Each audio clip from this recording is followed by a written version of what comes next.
السلام عليكم ورحمة الله وبركاته. مقعيق وحسين محمد جدي كلنتي وعنو وناكسن وحال إذن كسو عزومي أما حكتان إذن كبوت صدري وحوية صاب جرتا أوغيد حين داد إذن جعل أيار ربان إنا دهشين حق نعسي أو نلوشيني دقالينا وحبادن كبدريو سا أوغيد مركو كواد وحن كولا دردرميا مركو هروسو هلو وقت فراغا ويراسو دن دقيقو إن آد حكتاني كودا مسترطو وسيت هاو غاطتو sidoo kale waxa laga marmaanaa inta aad xogtan qaadanaysid waxyaabaha kale ku mashquulinayo dhan hawsho dhan meel iska dhig waxa kale oo muhiim ah inta xogtan qaadanaysid telefoonka silent baa la sartaa maxaa yeelay telefoonku waa tuugo ugu weyn ee ku xadaya waqtiga xadayo inta kadib magacaygu waa Xuseen Maxamed Geedi shirkadan waxa xiriir ganacsi la muddo 3 sano alxamdulillah noloshaydu wax badan ayaa iska bedelay anigu waxaan abaal ugu hayaa oo shirkadani fariintan soo gaarsiiyay xaaskayga Zahra Cabdullaahi Maxamed waxaan leeyahay Allah ku dhooro ajir fara badan Allah ku siiyo guusha ay horseedana Ilaahay ha noo sii wado adigana maaragtay insha Allah mid qof dad badan u guuleeya anagana Allah iga dhigo inta kadib mar yar wax yar kaga taataabto taariikhda noloshayda anigu 2005 waxaan wariyay barnaamij soo saar agaasimo radio Banaadir sidoo kale waxaan ka soo shaqeeyay radio Shabeelle waxaan ka mid ahaa dadka shirkadda Samaphone ee isgaarsiinta madaxa marketing ku ahaa sidoo kale 13 sano South African ku noolaa waxaan ahaa qof ganacsada ah xaalado kala duwan oo South African ku kulmay oo ay ka mid tahay marka koowaad aan shaqaalaha kadibna dukaamada wax ka yeeshay kadibna aan big boss ah oo ganacsi weyn leh ayaan arkay waxa kale oo dhacday anoo wixii oo dhan lumiyeen inaan arkay laakiin alxamdulillah ganacsigani 20 sano noloshayda oo aan shaqo ku jiray iyo ganacsi aan ku jiray ganacsigani muddo 3 sano ayaa dhaqaaleeyay noloshayda wax badan iska bedeleen sidoo kale ganacsiga waxaan sabab u noqday dad fara badan dhaqaaloodii noloshooda inay iska bedelaan adiguna insha Allah waa noqonaysaa waxaan ka mid ahay kambanigani dadka abaalmarinta gaaray ka qaatay sidoo kale kambaniga waxa kaga jira darajada saamiga Afrika waxaan ku dhawahay global share ama saami caalami ah ayaan kambaniga kaga dhawahay dadka aniga la wadaagay ilaa 4 qofood ayaa abaalmarin gaaray la qaatay qaar sanad bay ka shaqeynayeen qaarna 6 bilood bay ka shaqeynayeen sidoo kale waxa saami Afrika kambanigani ka helay dadka aniga la wadaagay waxay gaarayaan ilaa 8 qofood qaar badan sanadkan ay waxay galayaan global share hadaba kambaniga wuxuu ku leeyahay ku soo dhawow fursad faa'iido wadaag ah mar haddii faa'iido la sheego waxa meesha ka baxaya qasaaro marka koowaad urur siyaasi maaha urur diini maaha nafsadaada kuma baqaysin inay dhibaato ka soo gaarto macaamilka aad la leedahay kambanigani sidoo kale meeshani maalgashi laguma sameeyo maaha ganacsiyada forex oo kale ee lacagaha la geliyo saas awgeed wax lacaga oo qasaaro maal ah kaga imaanayo kambanigani ma jiro waa maxay dhibaatooyinka ugu weyn nolosha waxa shaki la'aana dhibaatooyinka ugu weyn nolosha inay yihiin shaqo la'aanta faqriga iyo cudurrada waxaan filayaa taasi inaadan beesanin waxaan leeyahay haddii aanu leenahay ganacsi weyn waxaan xalin doonaa dhibaato weyn that's true ganacsi walba dhibaatada xalliyo inta leegtahay unbuu asiguna gaaraya maanta shaqo la'aanta waxay noqotay mid baahsan oo dadka oo dhan haysto dhalinyarada qaasatan intii wax baratay inta wax baranba waa isku meel jaamacada dhamay masterka aragti wado oo shuu waa isku noocaas waxaad arkaysaa laba qofood qof dhalinyaro jobless ah sidoo kale waxaad arkaysaa qof homeless ah oo guri la'aan ah oo daa yarka iga dambeeyo waa nin shahaado wato waa jaamici shahaado now what ayuu leeyahay maxaan hadda qabtaa shahaadada waan soo qaatay waxba la ballan qaaday noloshaada waxba iska bedelaya ayaa lagu yiri waxna iskama bedelayaan dad fara badan ayaa maanta heerkaas noloshooda ay gaarsan tahay haddaba kambaniga wuxuu xalinayaa shaqo la'aanta shaqooyinkii shaqada inta badan sababta ugu baahan tahay waa dhaqaaluhuna kambaniga isaga ayaa kula diyaara hawl baa lagu diray hadda qabatay lacagta waa leedahay labo kambanigani faqriga laga baxaa dad fara badan waxa jira 30 sano ka badan soo shaqeynaya noloshooda dhaqaalahoodana aan waxba iska bedelin haddaba kambanigani haddii aad muddo 3 sano ka shaqeysid noloshaada dhaqaalaha wax badan iska bedelayo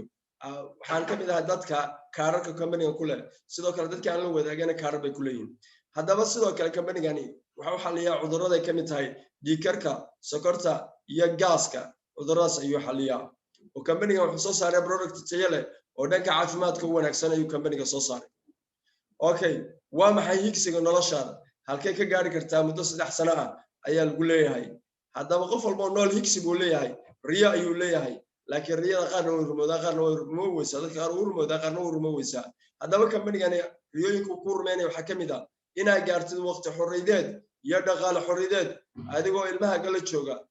oo la dalxiisaya oo waqtiga iga gelinaya in aad dhaqaale ka badan aad heshid dadka kala haya ee cararaya dhaqaale helaan dhaqaale ka badan heshid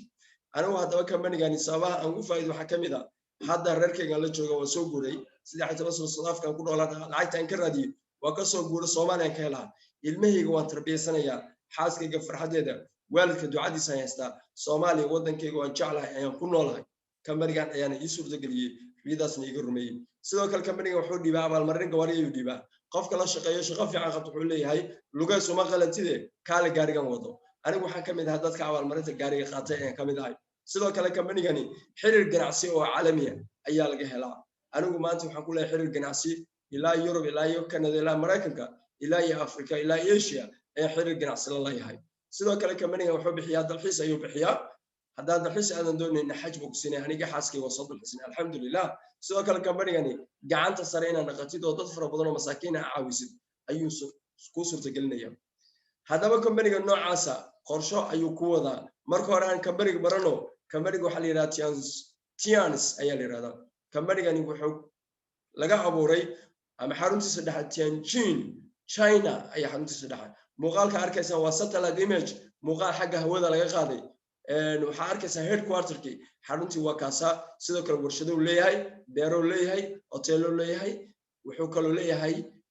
jaamacado iyo iskuula inta buu leeyahay kambanigan waxaa la aasaasay 1992 wuxuu xarumo ku leeyahay 110 dal wuxuu ka howlgalaa ama ganacsigiisu gaaraya 190 dal 40 milyan oo macaamil ayaa kambanigan ku xiran kambanigan caadiyan weey kambanigan wuxuu ka dhigayaa qof ganacsada maanta miyaa tahay qof ganacsi diida oo ganacsi xasaasiyad ku qaba ma tahay ise ganacsi waa jeceshahay waxaa laga yaabaa dad fara badan oo ganacsiga wada rabaan dadku ganacsiga wada rabaan maxaa la ganacsiga waa meesha laga taajiro nolosha laga bedelo laakiin duruufo ku diiday ayaa jira saddexdan duruuf ayaa ugu weyn dadka sababaha ay ganacsi waayaan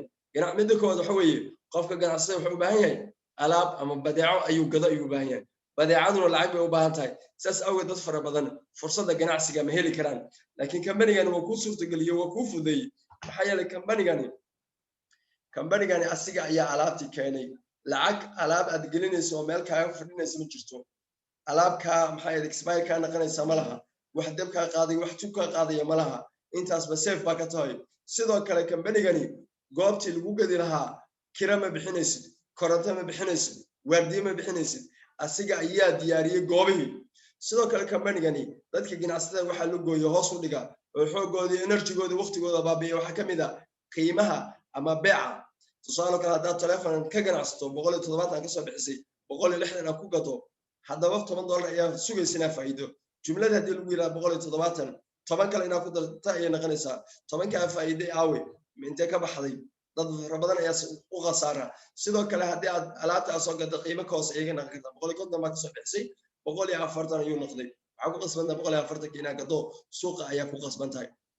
haddaba saddexdaas shay kambaniga ayaa ka xalinayo hal shaqo ayuu ku diriyaa hal howl baa lagu diriyaa hawshaasi waa bandhig waa xayeysiin kambaniga wuxuu ku leeyahay warkayga iyo akhbaartayda badeecada aan gadayo faa'iidada aan bulshada u hayo ma gaarsiin kartaa saaxiibada qaraabadaada deriskaaga intaas kaliya ma gaarsiin kartaa dabcan maalmo baa gaarsiisaa dadku waxba waxaysiisaa meeqa telefonaadi soo gato laga soo daba gata ayaa jirto meeqa shay oo adiga aad bilowday oo dad fara badan ay gadaashaada qaateen xaafadda ka qaateen ayaa jirto dacwo ka tahay haddaba intaas kaliya noloshaadii dhaqaalahaaga bedeliya hawsha haddaba sidee loo qabanaya waxaa laga rabaa haddaba customer baa tahay macaamil baa tahay waad adeegataa waxaa laga yaabaa in aad deyn credit awgeed aad meelaha qaar customer ugu tahay haddaba kambaniga wuxuu ku leeyahay marka koowaad aniga customer ii noqo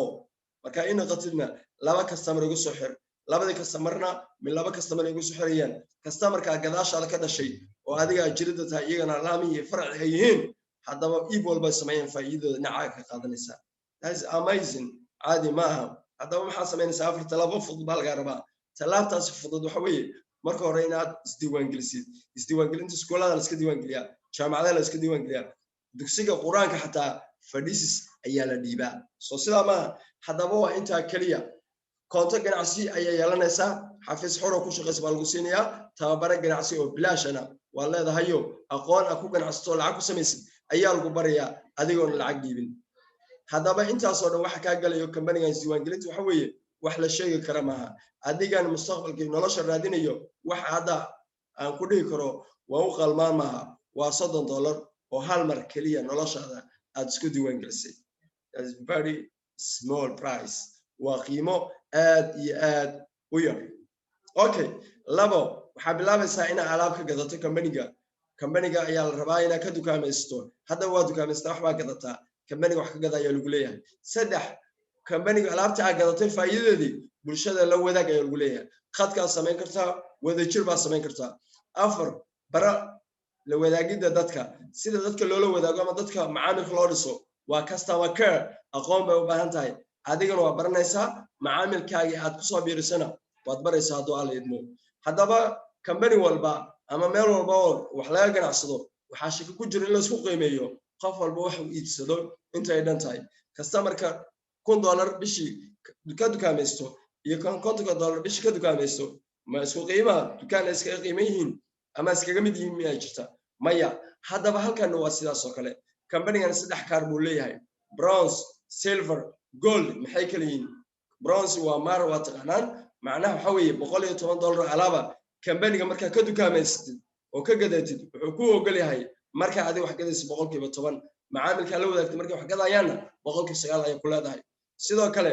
haddii aad $220 alaaba kambaniga ka gadatay kaarkaagu waa silver macnaheedu waxa weeye marka adiga wax gadaysid 15% leedahay macaamilka keentana markay wax gadayaan 10% ayaa leedahay sidoo kale $440 alaaba haddii aad kambaniga ka gadatid darajadaadu waa gold kaarkaagu waa gold macnaheedu waxa weeye marka adiga wax gadaysid 18% macaamilka keentana 11% aniga ayaa gold ah goldigu waa meesha barwaaqada iyo nimcadu ay taalo okay waxa laga doonayaa inaad macaamil dhisto marka hore aan ku balanay adigu inaad kambanigani aad u tahay afhayeen waxaysiina sameynaysid macaamilna ku soo xiraysid dhanka jaalaha dhaafirsan graafka jaalaha waxa arkaysaan customerka koowaad ee kambaniga ka dukaameysanayo oo ku soo xirmayo waa adiga kadib maxaa sameynaysaa laba customer soo xiraysaa labadii customer maxay sameynayaan min laba customer ku soo xirayaan diagramka sida aad arkaysid diagramka way badanayaan customerada saas maalmoba customer oo soo bay ku bataan hadaba laba macaamil baa soo xirtay faa'iido leedahay waa $80 darajada afraad tahay labadii macaamil min laba macaamil soo xiray $40 leedahay darajada shanaad baa tahay afartii min laba soo xiray $80 baa leedahay darajada shanaad baa tahay sideedii min laba soo xiray $160 qaadanaysa darajada lixaad baa tahay $320 qaadanaysa $640 baa qaadanaysa $1280 adoo qaadanaya ay gaaraysa $2500 adoo kor u dhaafay arkaysa $5,000 ka xagga adigoo bishii qaadanayana waad gaaraysaa dad fara badan ayaa qaata oo dhaqaalahaas hela oo wax qariiba maaha haddaba kambanigan darajooyin baa laga galaa oo customeradu waa kala darajo sareeyaan waxaana lagu qiimeynayaa qofkani customerada uu soo biiriyay darajadu waxay ka bilaabanaysaa wax gadashadaada $220 aan ka soo qaado markaa gadato alaaba darajada afraad baa ka bilaabaysaa darajada afraad markaa dad laba qofood la wadaagtana darajada shanaad baa noqonaysaa shanaad markay soo galaan lixaad baa galaysaa lixaad markay soo galaan toddobaad baa galaysaa toddobaad markay galaana sideedaad jaranjaradu meeshaas ku eg tahay shaqaduna meeshaas ayay kaaga eg tahay wixii ka dambeeya waa cagaar waa doog waa barwaaqo waa sanad walba abaalmarin gaari waa sanad walba dalxiis waa sanad walba nimca iyo residual income dakhli joogta adoo qaata qaybta jaalaha waxbarashadu qaybta buluugana waa xilliga aad shaqaynaysay qaybta cagaarkuna waa barwaaqadii waa naciima waa barwaaqadii ay ka faa'iideyso haddaba kambanigan wuxuu ku leeyahay waxaan bixinayaa muxuu bixiyaa kambanigani special awards abaalmarina gaar ayuu bixiyaa dadka howlkarka ayaa qaata waxaa ka mid ah annual free vacation trip dalxiis sanadkiiba mar ah ayaa ka mid ah card award abaalmarin gaari $30,000 oo 30,000 ayaa ka mid ah anigu waan qaatay 10,000 baan qaatay 20,000 ayaa hartay adiguna waa qaadanaysaa sidoo kale villa award abaalmarinta guriga $170,000 oo cash ayaa gacanta laga saaraya waxaas wax ka weyn baa jira kambaniga waxa laga helaa global show saami caalamiya you're gonna get global show saami caalamiya ayaa kambanigan ka helaysaa iibka caalamka ka dhaca faa'iido ka timaado ayaa helaysaa faa'iido wadaag waa ka baxaysaa saami wadaag ayaad naqanaysaa haddaba hawshan sidee loo qabtaa furo marka koowaad koonto account oo xubin company ka noqo ka qaado wakiilkaaga tababar akhri macluumaadka diyaari ciddad la wadaag leed kadibna ku casuum macluumaadkan ha ku bixiyo wakiilkaaga waxbaro ilaa darajada lixaad ka gaaraysid go'aanka aad maanta gaarto wuxuu wax ka bedelayaa noloshaada berito shalay anigu go'aan aan qaatay ee nolosheeda bedelay adigana maanta adigu ku joogtaa are you ready go'aan inaad qaatid wixii su'aal aad qabtid qofkii kula soo xiriiray ee xogtan kuu soo gudbiyey weydii haddaa anigu heli kartidna diyaar baan kula ahday waa xuseen maxamed geedi oo ku salaamayo kuna hambalyeynaya maadaama xogta dhammaystiratay